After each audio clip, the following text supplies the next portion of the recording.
Êxodo 28, os versos de 1 a 43, diz assim então a santa palavra do Senhor.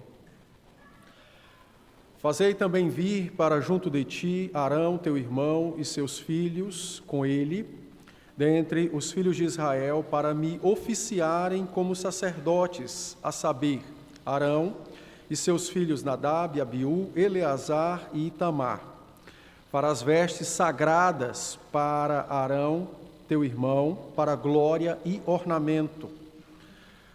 Falarás também a todos os homens hábeis, a quem enchi do espírito de sabedoria, que façam vestes para Arão, para consagrá-lo, para que me ministre o ofício sacerdotal. As vestes, pois, que farão são estas: um peitoral, uma estola sacerdotal, uma sobrepeliz, uma túnica bordada, mitra e cinto.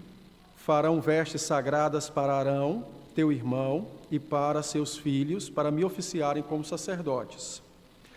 Tomarão ouro, estofo azul, púrpura, carmesim e linho fino, e farão a estola sacerdotal de ouro e de estofo azul, de púrpura e de carmesim e linho fino retorcido, obra esmerada. Terá duas ombreiras que se unam às suas duas extremidades, e assim se unirá. E o cinto de obra esmerada que estará sobre a estola sacerdotal será de obra igual, da mesma obra de ouro, de estofo azul, púrpura, carmesim e linho fino retorcido. Tomará duas pedras de ônix e gravará nelas os nomes dos filhos de Israel, 6 de seus nomes numa pedra e os outros 6 na outra pedra, segundo a ordem de do seu nascimento, conforme a obra de lapidador, como lavores de sinete. Gravarás as duas pedras com os nomes dos filhos de Israel. Engastadas ao redor de ouro as farás. E porás as duas pedras nas ombreiras da estola sacerdotal, por pedras de memória dos filhos de Israel. E Arão levará os seus nomes sobre os ombros, sobre ambos os seus ombros, para a memória diante de Deus. Fará também engastes de ouro, e duas correntes de ouro puro, obra de fieira as farás, e as correntes de fieira prenderás nos engastes. Farás também o peitoral do juízo, de obra esmerada, conforme a obra da estola sacerdotal, o farás de ouro, de estofo azul, púrpura e carmesim, e linho fino retorcido o farás. Quadrado e duplo, será de 1 palmo o seu comprimento e de 1 palmo a sua largura. Colocarás nele engastes de pedras, com 4 ordens de pedras. A ordem de sárdio, topázio, carbúnculo será a primeira ordem, a segunda ordem será de esmeralda, safira e diamante, a terceira ordem será de jacinto, ágata, ametista, e a quarta ordem será de berilo, ônix e jaspe. Elas serão guarnecidas de ouro nos seus engastes. As pedras, serão conforme os nomes dos filhos de Israel, 12 segundo os seus nomes. Serão esculpidas como sinetes, cada uma com o seu nome para as 12 tribos.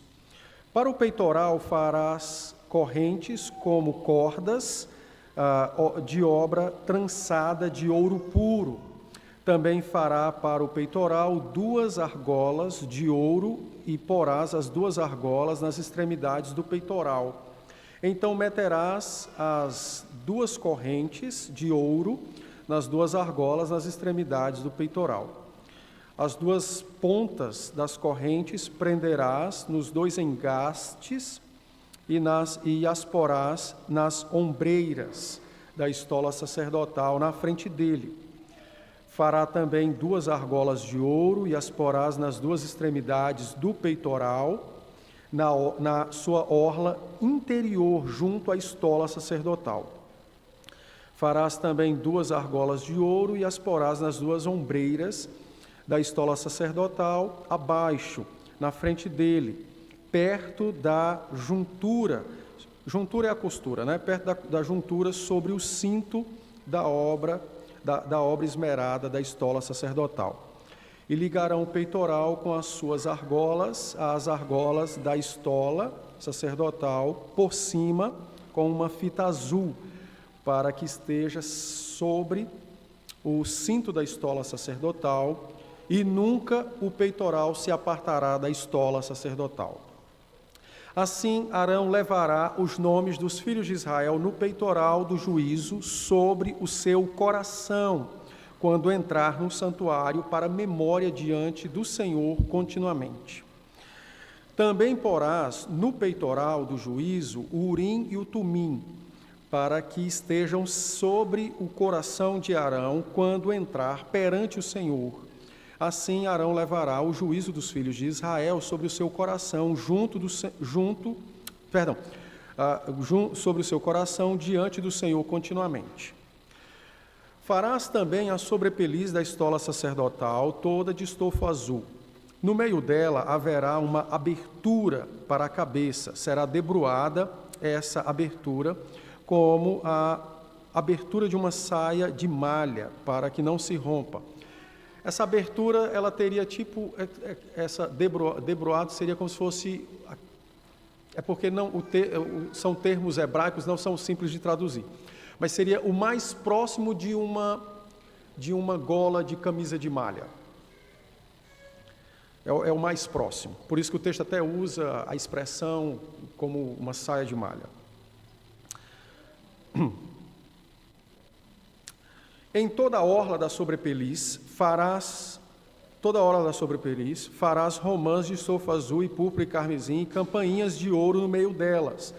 Haverá em toda a orla da sobrepeliz uma campainha de ouro e uma romã. A outra campainha de ouro e outra romã.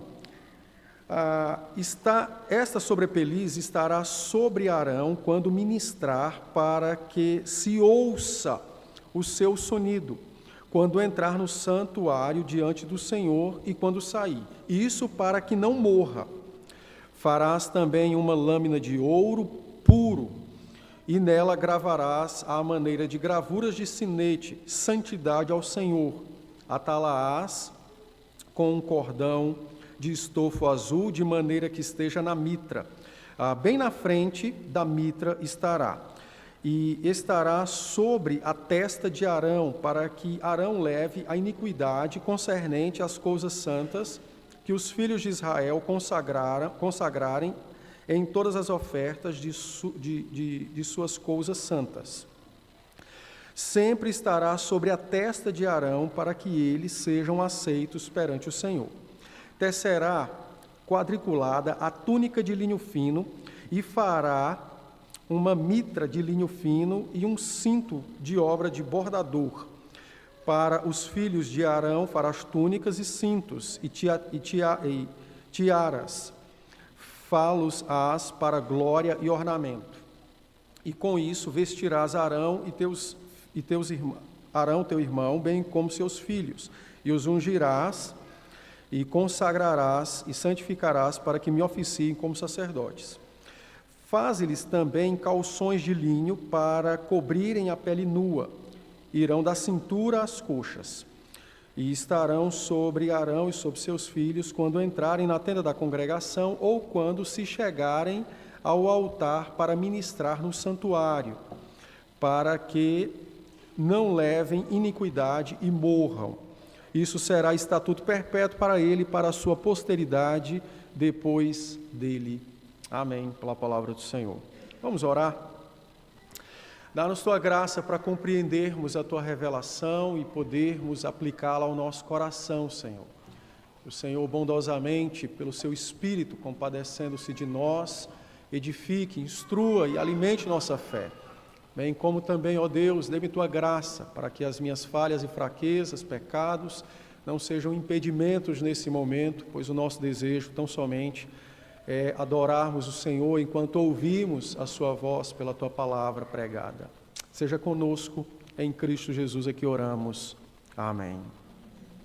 Amém. O que é o ofício sacerdotal? Essa é uma pergunta muito interessante e o texto que lemos, ele também nos responde sobre essa pergunta. Muitas pessoas gostariam de serem chamadas sacerdotes, mas elas talvez não compreendam o que significa esse ofício, quais os seus labores, quais os seus pesos, suas responsabilidades e assim por diante.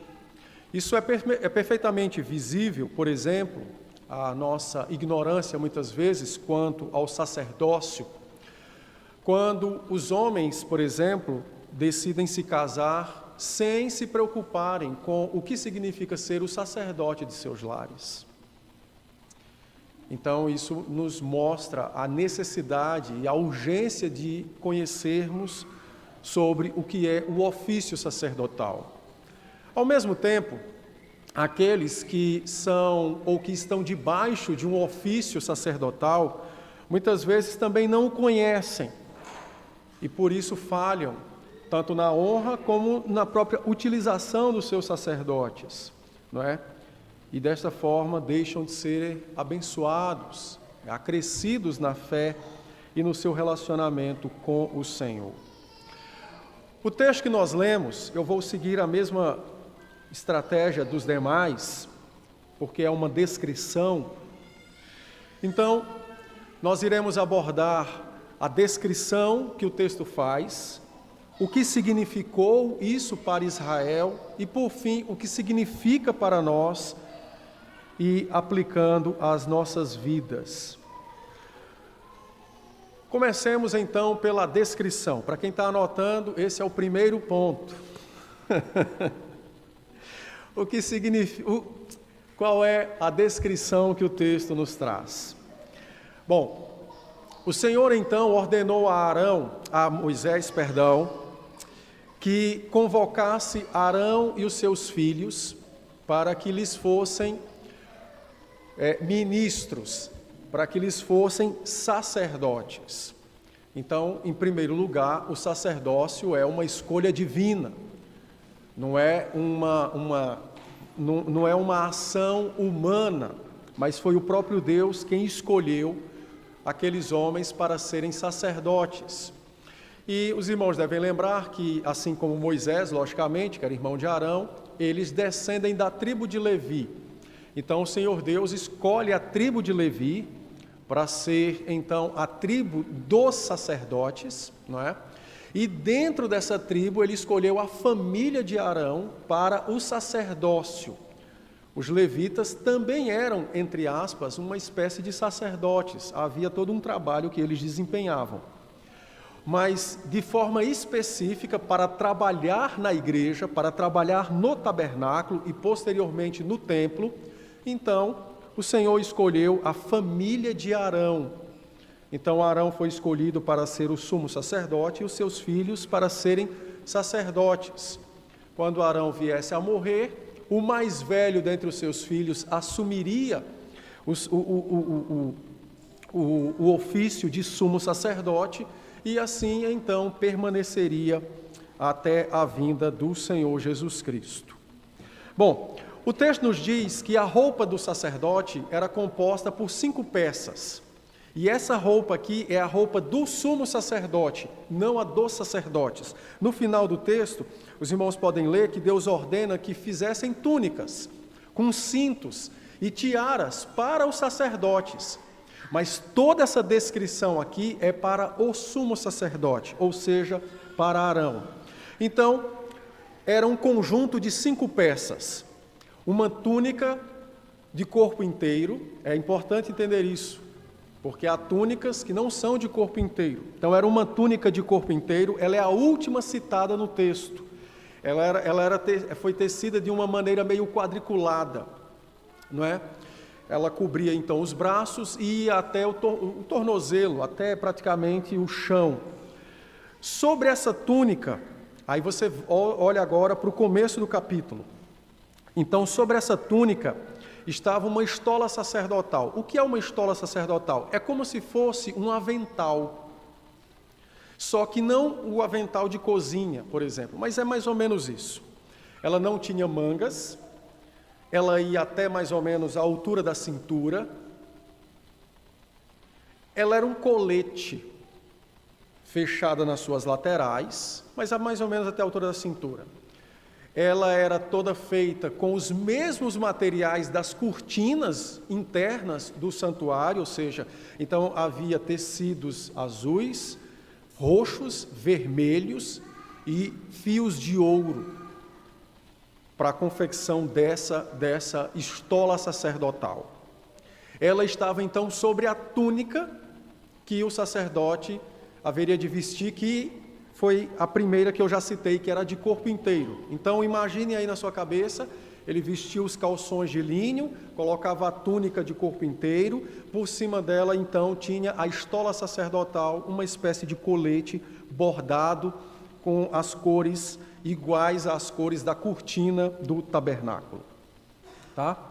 Isso é muito importante entender, porque os irmãos perceberão mais adiante que quando o povo de Israel via o sumo sacerdote vestido com as vestes sacerdotais, dava-lhes a impressão de que o templo havia ganhado vida, havia incorporado, personificado, já que as cores eram semelhantes às do próprio tabernáculo. Nessa estola sacerdotal, então, o Senhor ordenou que se fizessem 2 ombreiras. Essas ombreiras se uniriam uma à outra na parte de trás, aqui nas costas, e sobre elas, então, tinha 2 pedras pretas, que é a pedra de ônix.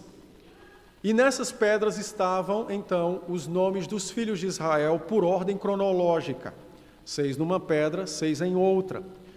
Essas pedras eram fixadas nessas ombreiras, não é, por ouro. Então, elas eram todas rodeadas de ouro, e havia então ouro na juntura ou na costura, se é que podemos dizer assim, para fixar essas pedras ao tecido das ombreiras, as quais estavam sobre os ombros do sacerdote. Essas vestes não eram vestes cotidianas, de uso diário, elas só eram usadas quando o sacerdote entrava na igreja. Não eram as vestes que ele usava quando ele entrava no Santo dos Santos, uma vez por ano, não são estas. Estas aqui são as vestes do ofício. Então, todas as vezes que ele entrava no tabernáculo para oficiar diante de Deus, de forma específica no santo lugar, que era o lugar que tinha o candelabro, a mesa com os pães da proposição, o mar de ouro, que nós veremos mais adiante, e o altar do incenso. Então, ele entrava ali, quando ele entrava ali, ele tinha que entrar com essa roupa. Ou seja, todos os sábados, quando eram trocados os pães, ele estava ali. E basicamente todas as noites, porque havia lâmpada continuamente acesa, ele entrava ali. Então, todas as vezes que ele entrasse no santo lugar, ele tinha que entrar com essa roupa, tá? Então, essa não era uma roupa cotidiana ou de uso diário. Ok, então essa é a estola sacerdotal. Sobre essa estola, vá juntando as peças. Os calções, uma túnica de corpo inteiro, um colete, as ombreiras, as pedras sobre os ombros com os nomes das 12 tribos de Israel. Sobre essa estola tinha um peitoral que media mais ou menos 1 palmo quadrado. 20 e poucos centímetros quadrados. Ele era duplo. Por que ele era duplo? Porque na parte de baixo ele fazia uma espécie de bolso. Ele tinha 4 argolas, 2 em cima, 2 embaixo. As 2 argolas de cima se ligavam às ombreiras por uma cordinha de ouro. As 2 de baixo se ligavam à estola sacerdotal, aqui na altura da cintura, por 2 cordas de ouro também. Então ele era preso à estola sacerdotal. Não podia ser tirado da estola. Nele estavam 12 pedras preciosas, todas elas semelhantes às dos ombros, todas elas engastadas, ou seja, rodeadas de ouro e afixadas nesse pano, nesse tecido que tinha os mesmos materiais da estola sacerdotal. Nessas pedras, então, estavam as 12 tribos de Israel, talvez por ordem também de nascimento, o texto não nos descreve isso. mas haviam então 4 fileiras de com 3 pedras, cada uma delas ali no peitoral. O interessante desse peitoral é porque no verso de número 30, o texto diz que era o peitoral do juízo. E a palavra juízo aqui também pode ser traduzida como o peitoral da orientação. Nós vamos entender melhor isso mais adiante, espero eu. Havia então uma sobrepeliz. O que é uma sobrepeliz? Ela é mais ou menos como se fosse, deixa-me tentar trazer algo para mais. Ela seria como que uma outra túnica. Ela seria como que, oh Deus, ela seria como que uma túnica menor. Ela estava por baixo. Ela estava por baixo da primeira túnica, apesar de na descrição aqui, né? Mas ela estava por baixo dessa primeira túnica, tá? Não, ela estava por cima da primeira túnica, por baixo da estola sacerdotal. Então, tenta imaginar aí. Eu não trouxe a figura, que é para vocês aprenderem a imaginar. Porque no passado os crentes aprendiam a imaginar. Então, imagine que eu sou sacerdote, estou com os calções de linho, há uma túnica de corpo inteiro sobre os calções. A sobrepeliz é uma outra túnica sem mangas, mas indo até a altura do meu joelho. Sobre essa sobrepeliz eu tenho um colete todo bordado, sem mangas, fechado até a cintura. Sobre ele eu tenho então um peitoral com 12 pedras afixadas nesse peitoral, e o peitoral afixado nesse colete. E esse colete possui 2 ombreiras unidas nas minhas costas, com 2 pedras em cada um dos lados, com os nomes dos filhos de Israel em cada uma delas. Deu para entender? No final da sobrepeliz, que é essa túnica sem mangas, mas que vai até a altura do meu joelho, no final dela, ela tinha sinos de ouro intercalados com romãs.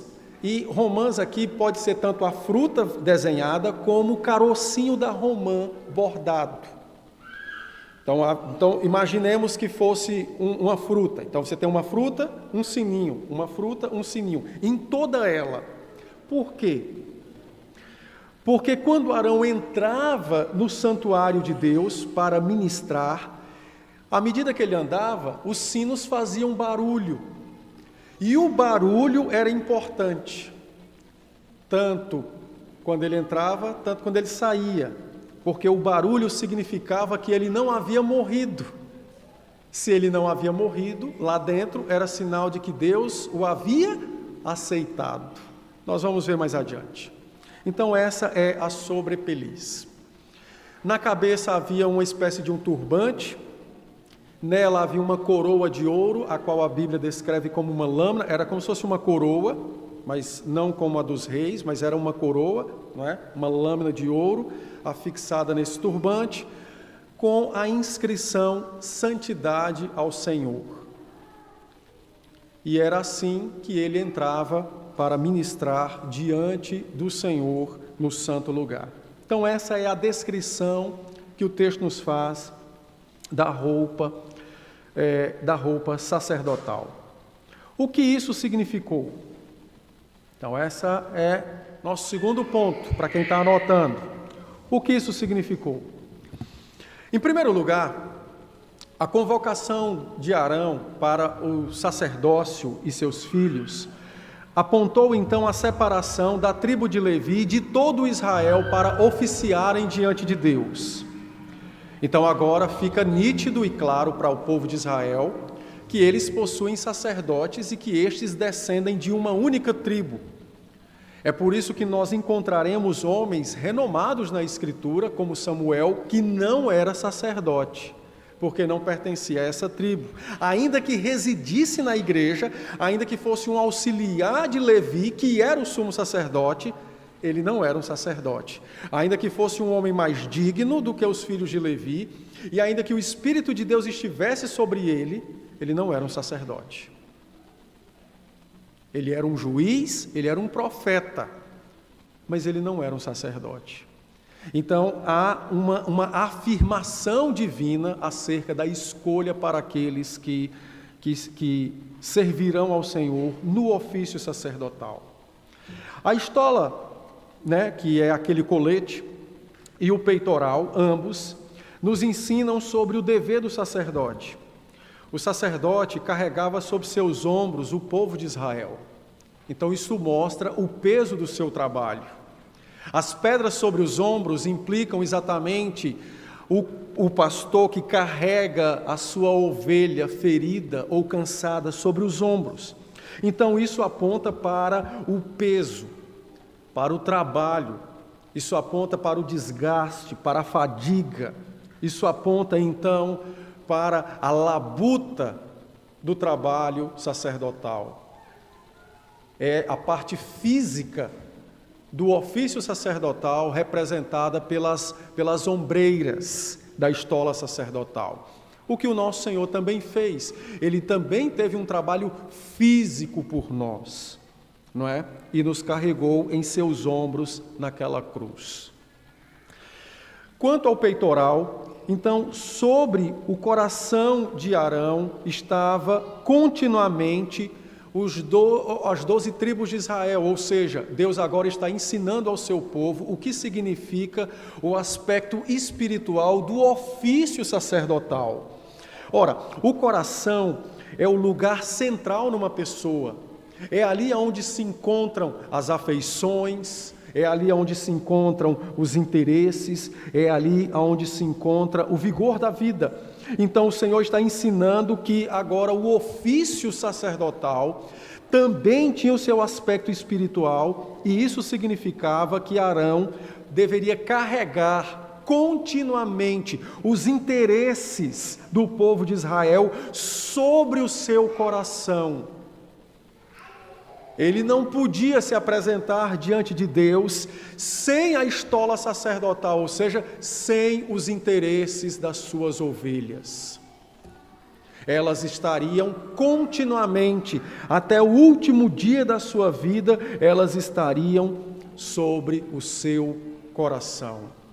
Então, esse é o aspecto espiritual do ofício, a dedicação espiritual e a contínua o aspecto contínuo de cultivar na alma os do povo, das ovelhas que lhes foram confiadas para pastorear. O ofício sacerdotal também era, por causa deste aspecto, o pior trabalho na face da terra.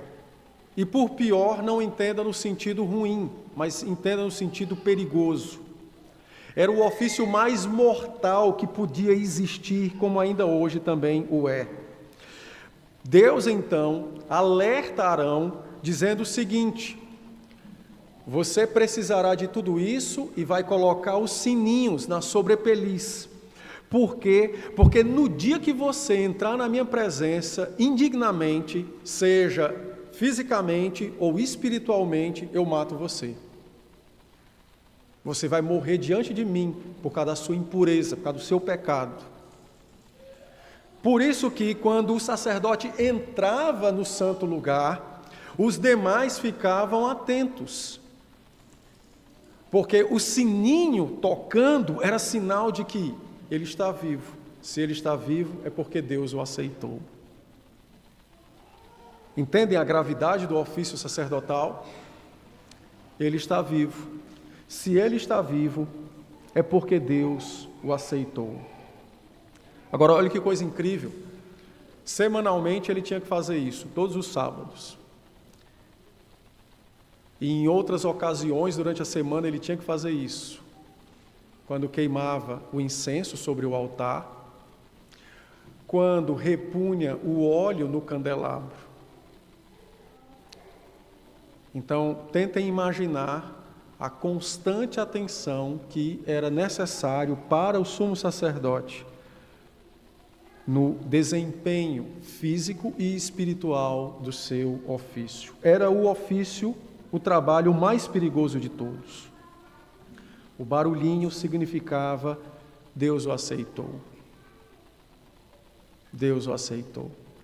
Então, quando ele entrava, blengo, blengo, blengo, blengo, blengo. Quando saía, mesma coisa. Então, havia uma apreensão na entrada e uma apreensão até sair, por conta da santidade do Senhor. Então, isso significou e foi ensinado em Israel que, por conta da santidade de Deus, ninguém tem santidade para se chegar ao Senhor. Ninguém tem méritos para se apresentar a Deus sozinho ou por si mesmos. Mas, na verdade, todas estas coisas estavam causando uma certa angústia no coração do povo, porque essa angústia apontava para o único sacerdote, aquele que não precisaria de sobrepeliz para ser aceito, mas aquele que era santo por natureza. Então, todas estas coisas estavam apontando para a falibilidade do sacerdote e, ao mesmo tempo, para a angústia, geraram uma angústia espiritual no coração do povo, no aspecto de desejar, de aguardar, de ansiar pela vinda do Messias. Isso ficou tão claro que o profeta Isaías, no capítulo 61 da sua profecia, não é? Falando sobre o culto, e é uma promessa essa do capítulo 61, olha o que ele diz para nós, Isaías 61, os versos 10 e 11.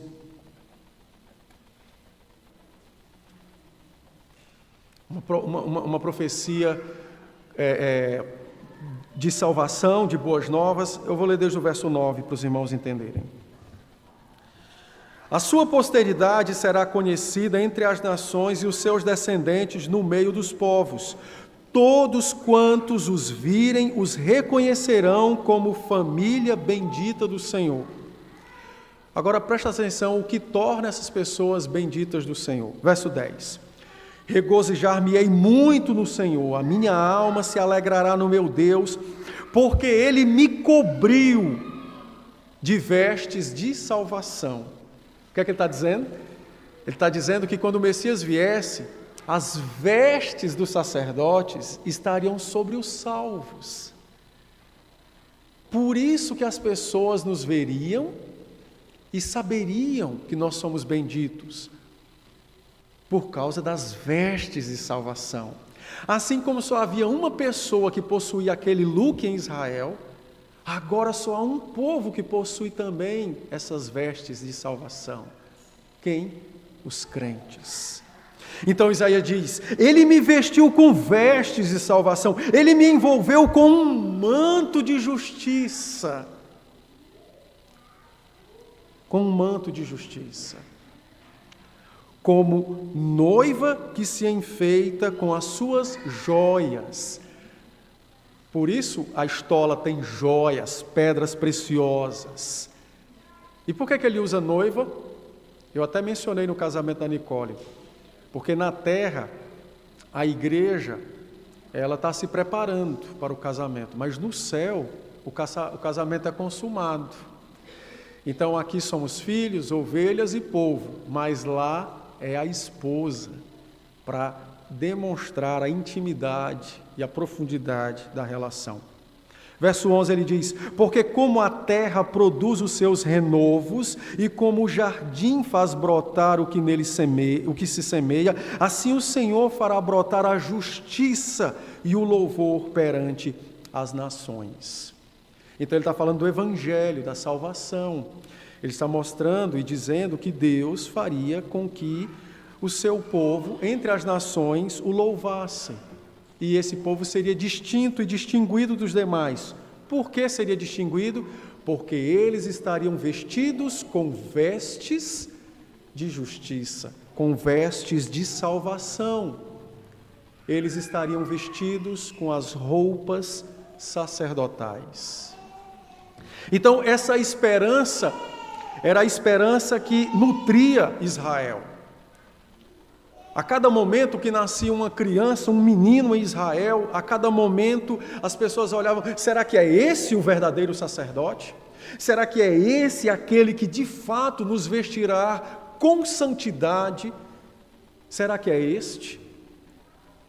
E assim, ano, século, até a vinda do glorioso e bendito, o Senhor Jesus Cristo. Então isso era ensinado por meio de todas estas coisas em Israel. Era isso que significavam essas roupas para o povo de Deus naquela época. Também significava uma coisa interessante, da qual nós precisamos nos alertar, não é? E eu até toquei nisso domingo passado. Se os irmãos perceberem, os capítulos de 25 até o capítulo de número 30, eles vão tratar sobre um tema em comum. Qual? O modo aceitável de comparecer diante de Deus, ou seja, como se cultua a Deus. Eles vão tratar sobre o culto, eles vão tratar sobre a importância do culto, eles vão tratar como Deus quer ser cultuado. Então esses capítulos tratam sobre isso.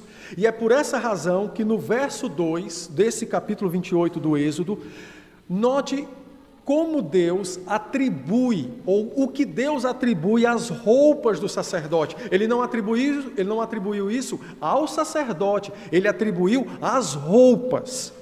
Olha o verso 2.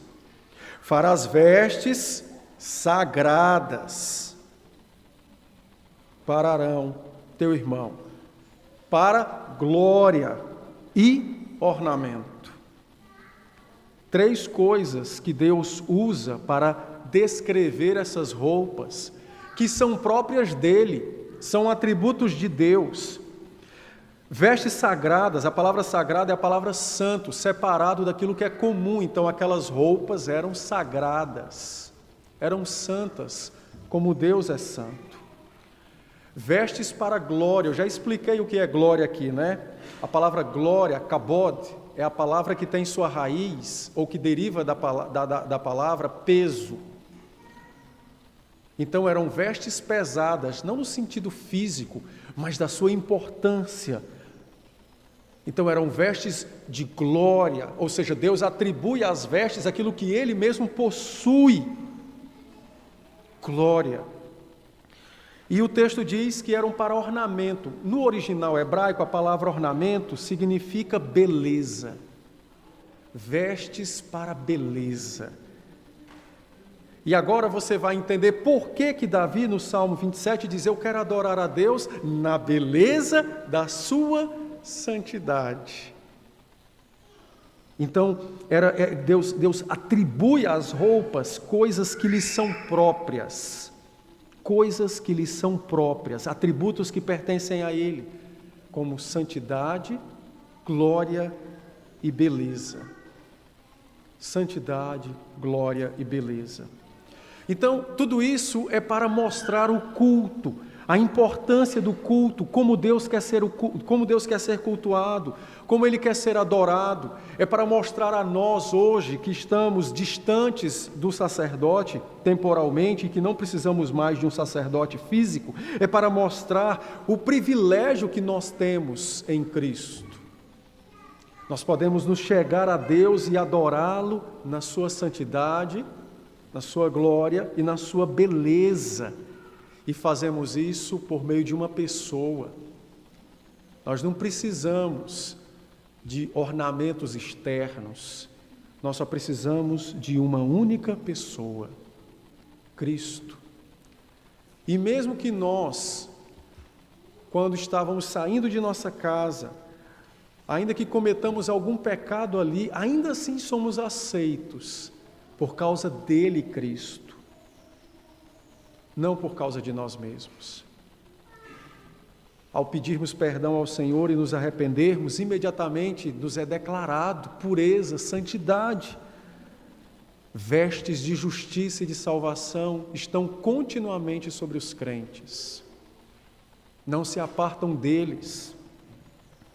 Eles podem adorar o Senhor em Cristo Jesus e para Cristo Jesus. O que isso significa para nós? Esse é o terceiro ponto. O que isso significa para nós? Bom, 4 coisas isso significam para nós e eu preciso tratar delas. Em primeiro lugar, nós temos o melhor e o maior sumo sacerdote, o Senhor Jesus Cristo. O autor aos Hebreus, interpretando esse texto e falando do sacerdócio e de Cristo, no capítulo de número 7, nos versos de 11 a 20, o autor aos Hebreus diz assim: se, portanto, a perfeição houvera sido mediante o sacerdócio levítico, pois nele, baseado, o povo recebeu a lei, que necessidade haveria ainda de que se levantasse outro sacerdote segundo a ordem de Melquisedeque, e que não fosse contado segundo a ordem de Arão? Ou seja, ele diz assim: se de fato Deus houver aperfeiçoado e santificado Israel por meio do sacerdócio de Arão, não necessitaríamos de Cristo. E não teríamos mais Cristo. Porque, na verdade, verso 14, ele diz: o Senhor Jesus Cristo, ele é da tribo de Judá, da qual Deus não ordenou que viessem sacerdotes. Contudo, o Senhor Jesus Cristo é o maior e o melhor de todos os sacerdotes. Porque, verso de número 18, ele diz, não é? Portanto, por um lado se revoga a anterior ordenança por causa da sua fraqueza e inutilidade, pois a lei nunca aperfeiçoou coisa alguma, e por outro lado se introduz esperança superior pela qual nos chegamos a Deus. E visto que não é sem prestar juramento, né, o verso de número 20, mas com juramento que Deus disse, ele está falando de Deus jurando acerca de seu Filho, no verso 21, ele então diz, citando um salmo: tu és sacerdote para sempre. Então Cristo é o maior e o melhor e o perfeito sacerdote. Ele não precisava de roupas sacerdotais, ele não precisava da estola para levar a sua igreja sobre os seus ombros, ele não precisava do peitoral para levar o seu povo em seu peito, ele não precisava da sobrepeliz para ser aceito por Deus, porque ele era santo, ele era Deus ao mesmo tempo que homem. E ele então alcançou o perfeito e maior e melhor sacrifício. E, portanto, nele nós então entramos na presença gloriosa de Deus. Então nós temos o perfeito e sumo sacerdote, o Senhor Jesus Cristo. Qual é a diferença disso, pastor? Eu já sei que eu tenho Cristo, mas como é que eu vivo isso amanhã de manhã? Muito simples. Amanhã de manhã, quando você se deparar com o seu pecado, você sofrerá então uma sutil tentação de se julgar imerecido de alguma bênção divina. Você passou o dia inteiro e não orou. Aconteceu alguma coisa no seu dia. Oxa, foi porque eu não orei. Você então será tentado a linkar estas coisas. O texto nos ensina que não é assim que funciona o nosso relacionamento com Deus. O texto está nos ensinando que nós temos o melhor e o maior sumo sacerdote, Cristo Jesus. Então nós estamos de fato nele, Cristo. E se nós estamos nele, então nós temos acesso ao Pai por ele e somente nele.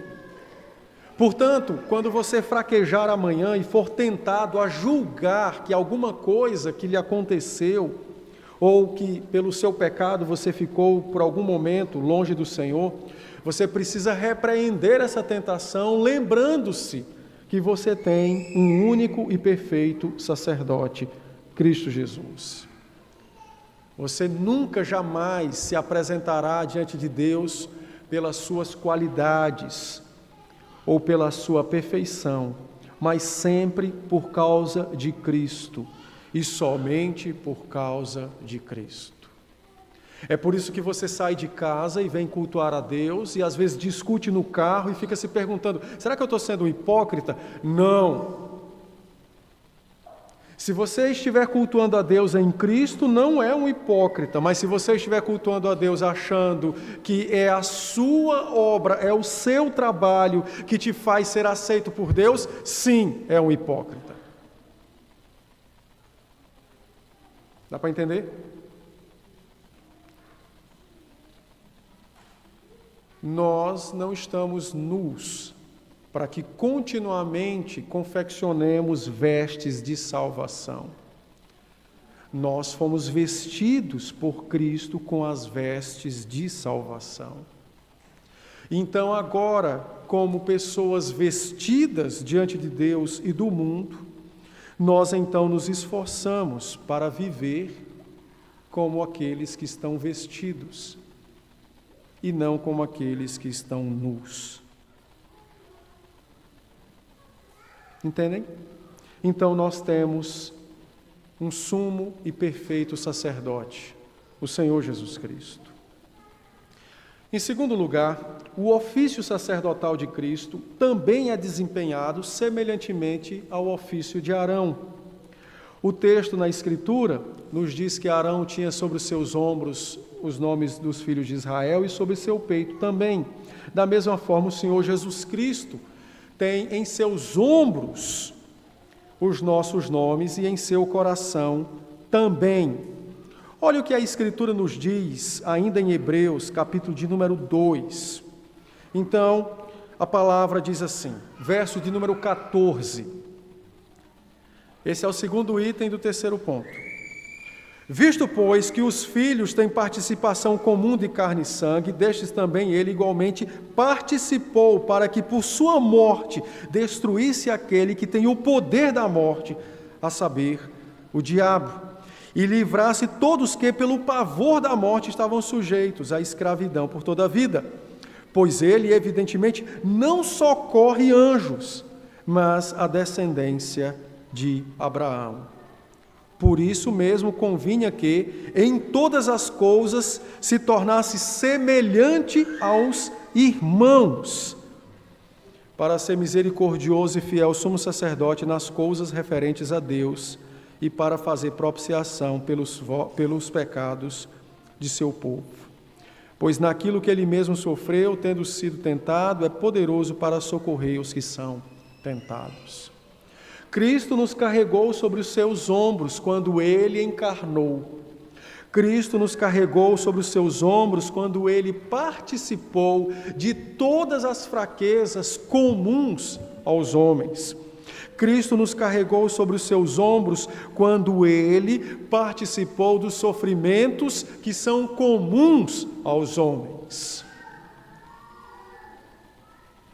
Para nos carregar, para nos suportar, para nos apoiar nos sofrimentos que nós enfrentamos ao longo da vida nesta terra. É o que diz a Escritura.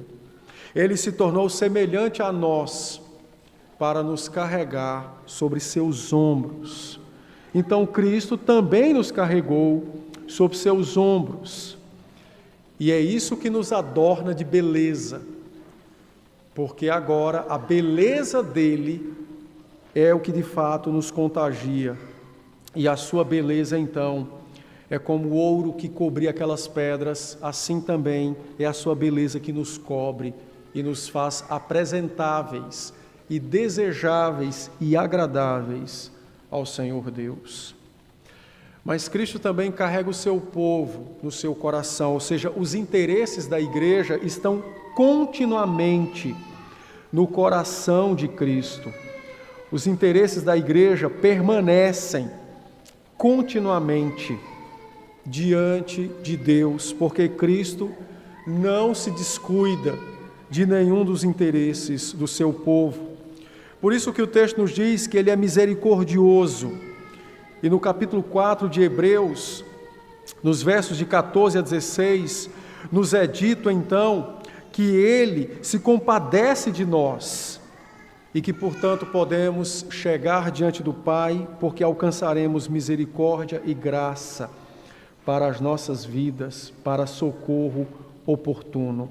O Senhor Jesus Cristo carrega os nossos interesses continuamente, em seu coração.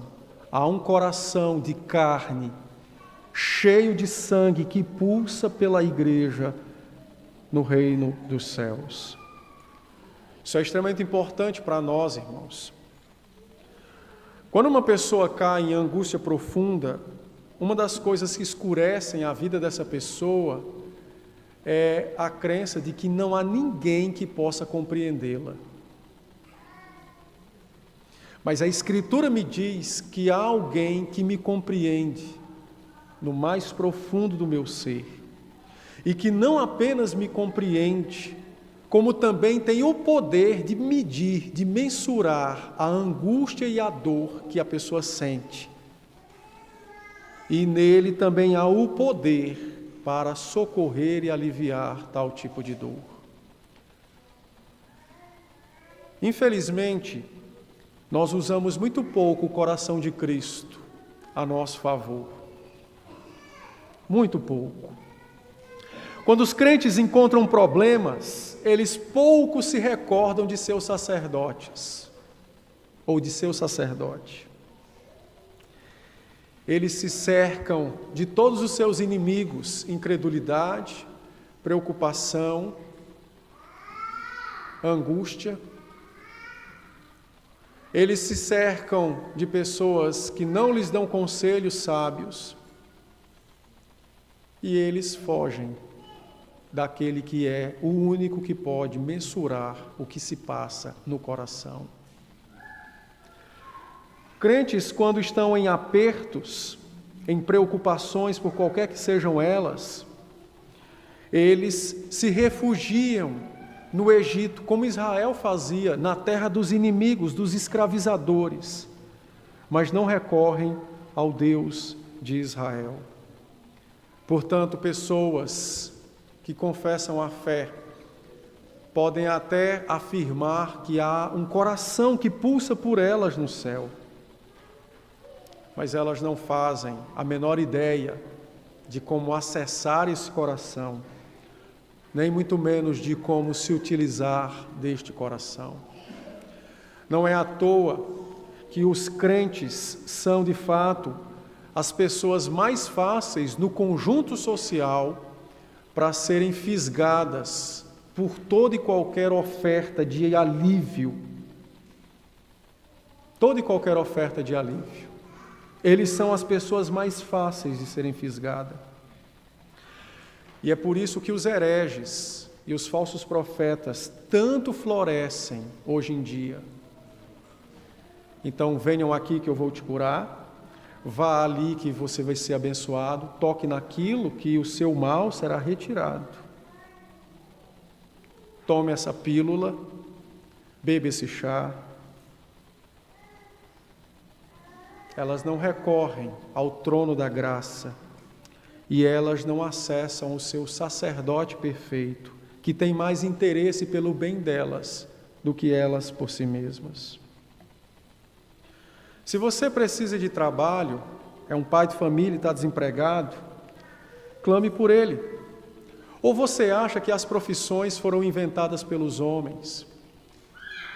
Ou você acha que as empresas se mantêm por causa dos seus donos somente?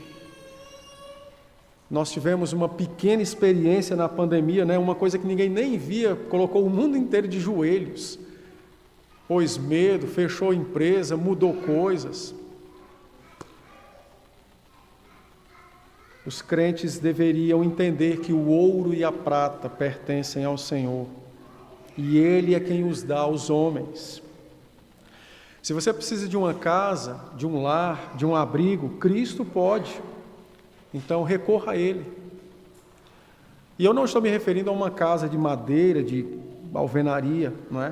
Pode ser também isso. Ele é sábio para te aconselhar em como conseguir, se for assim o que Ele quer. Enfim, não há nada que você precise, da qual Cristo diga, isso não tem importância. Não há nada que você realmente necessite, da qual Ele não conheça e não tem uma solução para você. Há um coração verdadeiro que pulsa no céu, que bate por nós. então nós deveríamos recorrer mais ao nosso sumo sacerdote, que nos carrega em seu coração. Por fim, o capítulo que lemos do livro do Êxodo